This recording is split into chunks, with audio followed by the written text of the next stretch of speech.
24 घंटे में जब भी आपको मौका मिल जाए, कोई भी क्रिया में साक्षी को संभालें।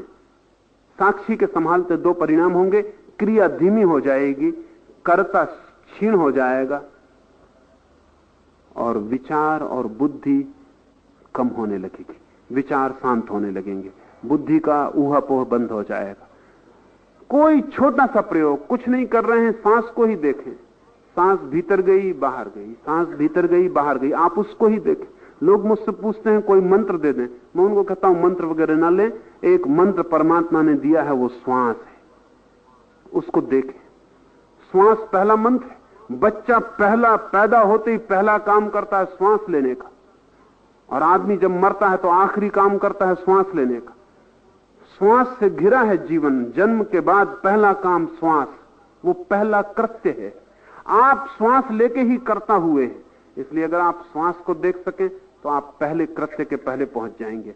आपको उस जीवन का पता चलेगा जो श्वास लेने के भी पहले था, जो जन्म के पहले था। अगर आप श्वास को देखने में समर्थ हो जाएं तो आपको पता चल जाएगा कि मृत्यु शरीर की होगी, श्वास की होगी, आपकी नहीं होने वाली। आप श्वास से अलग है। बुद्ध ने बहुत जोर दिया आनापान सती योग, श्वास के आने जाने को देखने का योग।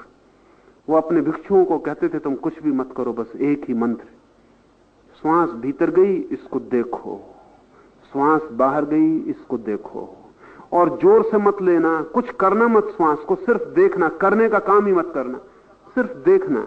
आंख बंद कर ली, श्वास ने नाक को स्पर्श किया, भीतर गई भीतर गई, भीतर पेट तक जाके उसने स्पर्श किया, पेट ऊपर उठ गया, फिर श्वास वापस लौटने लगी, पेट नीचे गिर गया, श्वास वापस आई, श्वास बाहर निकल गई, फिर नई श्वास शुरू हो गई। ये वर्तुल, इसे देखते रहना।